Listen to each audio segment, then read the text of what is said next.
Distinguidos y distinguidas excelencias que nos acompañan esta noche, esta cena es para ustedes. Mi presidente me ha pedido darles la más cordial bienvenida, lo cual hago con emoción y alegría. Bienvenidos a esta que es su casa. En particular, bienvenidos a este Palacio Nacional que, como todos los edificios importantes, no fue construido de la noche a la mañana. Cada piedra habla, cada pared.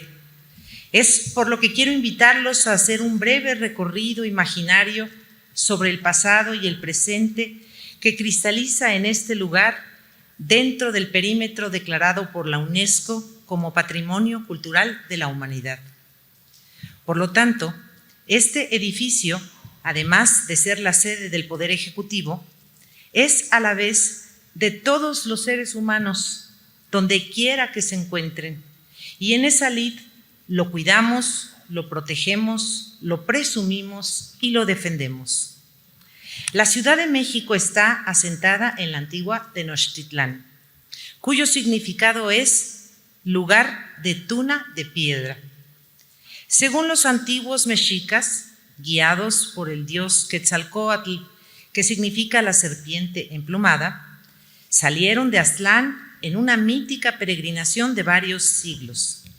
Debían asentarse hasta que providencialmente hallaran el lago donde estaría un águila sobre un nopal devorando a una serpiente. Tales hechos están narrados en el Códice Boturini, en el Códice Durán y otros testimoniales precortesianos y posteriores a la conquista de esta ciudad, justo hace 500 años. Tal es la escena que da origen al escudo de México. Tal lago existe, es el lago de Texcoco. Y el águila real, especie endémica de México, señorea nuestra bandera. Las tunas son los frutos del nopal y este cactáceo es un alimento muy nutritivo en la culinaria mexicana hasta el día de hoy.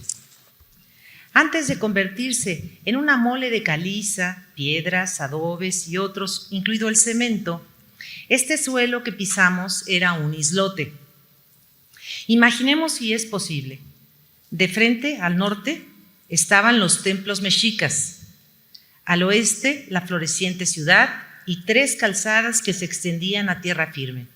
Al norte, la que iba a Tepeyac y que iniciaba en la puerta de Cuauhtémoc.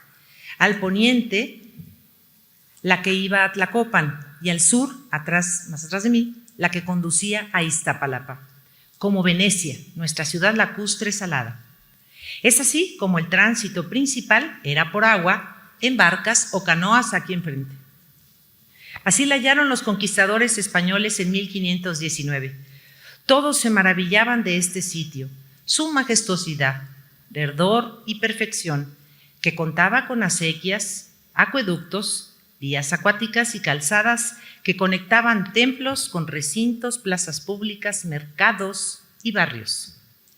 Al quedar en manos de los españoles el valle de Anáhuac, donde está nuestra Ciudad de México, comenzó paulatinamente a cambiar su entorno natural y orgánico y los canales fueron tapiándose para dar paso a asientos para futuros edificios, templos, palacios, oficinas de gobierno y la catedral casi enfrente de esta mesa orientada al sur. Estamos sobre el antiguo islote al que me refería y la Plaza de la Constitución, que todos ustedes conocen, se conserva de modo parcial. Aquí, donde vamos a cenar, el conquistador Hernán Cortés mandó construir su residencia. Y si tuviesen tiempo, rodeando este patio, hay algunos vestigios de las bases de aquel recinto. Al norte del edificio, donde van a tener sus reuniones mañana, estuvieron los aposentos de Moctezuma Xocoyotzin, el gran tlatoani azteca, asesinado por instrucciones de Cortés, según unas versiones, o por los mismos mexicas, apedreado, según otros relatos, por considerar que su conducta como mandatario era para con los invasores rayana en la abyección. De este modo, también es importante decirlo, la historia de este Palacio Nacional va muy ligada a momentos decisivos del devenir. Y como en toda historia patria, momentos o tiempos sangrientos, criminales, bélicos, invasivos, desastrosos. Las piedras entonces se vuelven a montar, se vuelven a caer y, en fin, el edificio que hoy lo recibe comienza al norte cuando en 1523 inicia el virreinato de la Nueva España. Esas piedras de las pirámides fueron extraídas para la nueva edificación, donde estaría la Real Audiencia, la Casa de Moneda y la Real Cárcel de la Corte. Para el siglo XVII, el Palacio Nacional adquirió más la apariencia de recinto cortesano.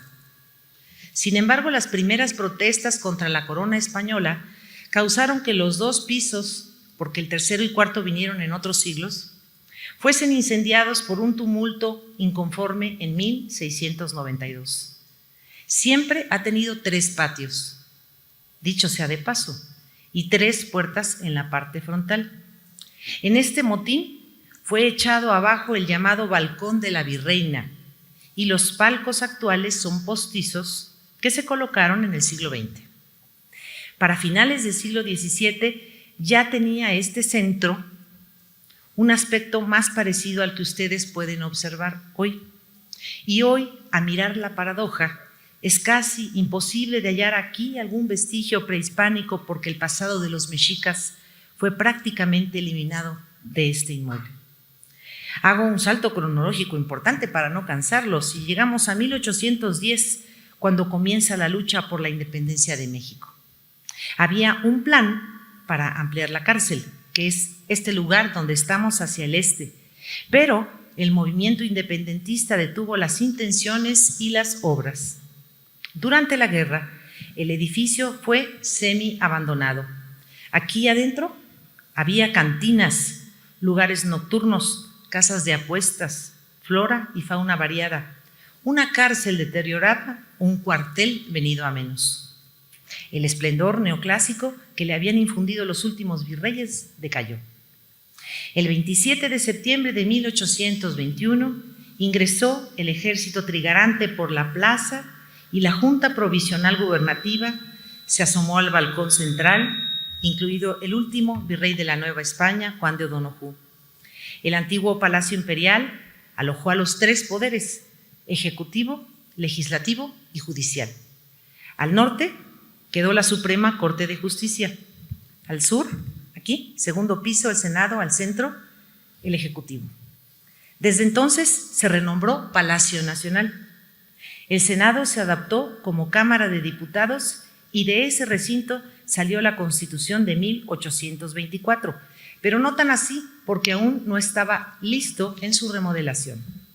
Luego vino la Constitución de 1836, la de 1842, centralista y conservadora, y la de 1857, liberal y reformista, donde uno tras otro el juramento de ley de todos los presidentes de ese periodo se llevó a cabo.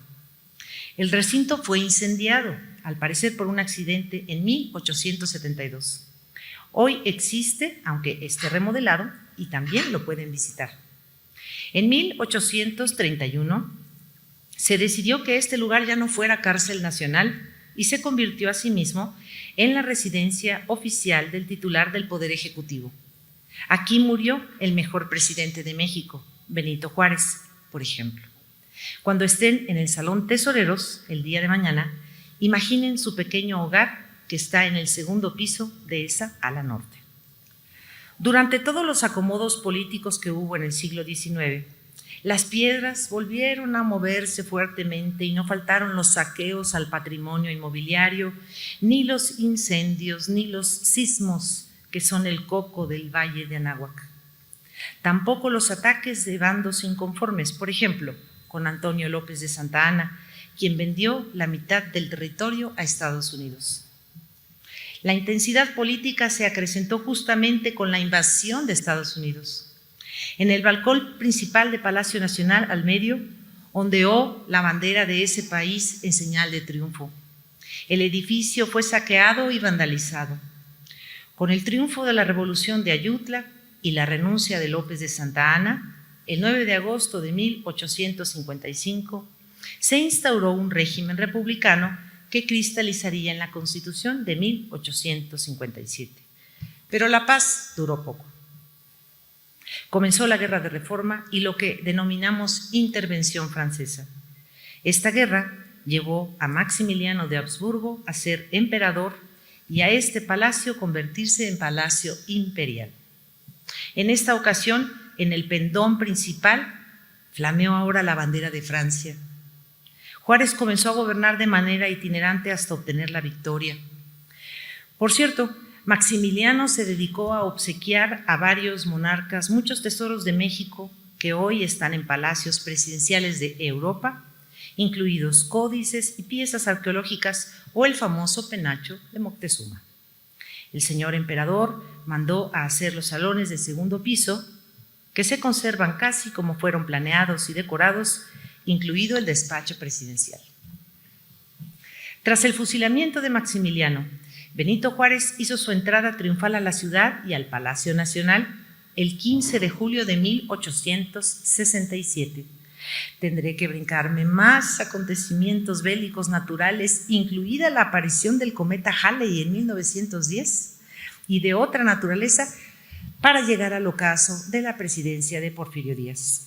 Porque este palacio, como en sus mejores tiempos, volvió al escenario de las piedras volantes y los muros tapiados de balas y recubiertos de sangre. En el Porfiriato, la Plaza de la Constitución era el lugar para los acontecimientos como el grito de la independencia del 16 de septiembre, que él adelantó al 15 porque ese día cumplía años. Con Porfirio Díaz, por cierto, este edificio dejó de ser residencia del presidente. Y Lázaro Cárdenas, hasta donde he podido saber, fue el último que obtuvo su despacho aquí en el segundo piso, rumbo norte. La Revolución Mexicana comenzó en 1910 y triunfó en 1911. En noviembre de 1911, el Palacio Nacional recibió a uno de sus mejores hijos como presidente, Francisco I. Madero. Aquí despachó y aquí fue apresado en un golpe de Estado en 1913. Ahí estuvo durante varios días de febrero de ese año y lo condujeron por aquel pasillo a un elevador para llevarlo a la muerte. La madrugada del 23 de febrero de 1913. Todo esto está narrado en el mausoleo del apóstol de la democracia que este gobierno ha abierto para conocer aquellos trágicos días de invierno. También están invitados a pasar. Fue de este modo como se reinició la revolución y todas las guerras posibles desde todos los puntos cardinales del país. Siempre la constante fue la convergencia en la Plaza de la Constitución y el reclamo de triunfo. Así ingresó el jefe del ejército constitucionalista, Venustiano Carranza, y antes Francisco Villa y Emiliano Zapata en 1914, quienes entraron hasta el despacho presidencial y bromearon en torno a quién se sentaría. Zapata rehusó hacerlo porque aseguró que estaba la silla embrujada. El edificio, ya deducen todos estos años de revolución, fue vuelto a saquear, a incendiar, a expoliar. Estamos pues en un sitio que fue capital del Imperio Mexica, Palacio Virreinal, Palacio Imperial y Palacio Nacional. Desde el 1 de diciembre de 2018 recuperó su tradición, ser en los hechos la sede del Poder Ejecutivo y el titular de este residir en él. Aquí, en estos nuevos tiempos, sus familiares lo acompañamos. Hoy en día no es sitial de los otros poderes ni cárcel, tampoco es residencia de funcionarios ni centro comercial, lugar de apuestas o centros nocturnos. Alberga algunos museos, salas oficiales y, ante todo, es referencia de nuevo de una república federal, democrática y de derecho, tal y como la concibieron los constituyentes de 1917. Es difícil residir aquí con tantos sucesos acaecidos a lo largo de más de 700 años. Este sitio es el cruce de conquistas, rebeliones, invasiones, monarquías, imperios, regímenes autoritarios, dictaduras y, esperamos, la nueva metáfora de la democracia plena, la consumación de una auténtica república federal, soberana, diversa, libre y justa. Por ello, todos los días como familia y con amor, tratamos de purificar tantos siglos de densa historia.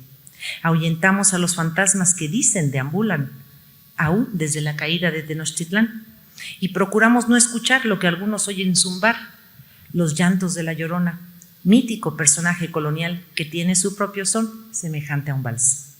Por el contrario, asumimos que hemos venido a vivir aquí para acompañar al presidente en su titánica labor. Lo queremos mucho y por ende a sus visitantes. Bienvenidos sean al ombligo de la luna, a México, según la etimología náhuatl. Estar en su casa, repito, casa que también es patrimonio de la humanidad. Que viva nuestra América, que viva el Caribe y hasta la próxima. Gracias.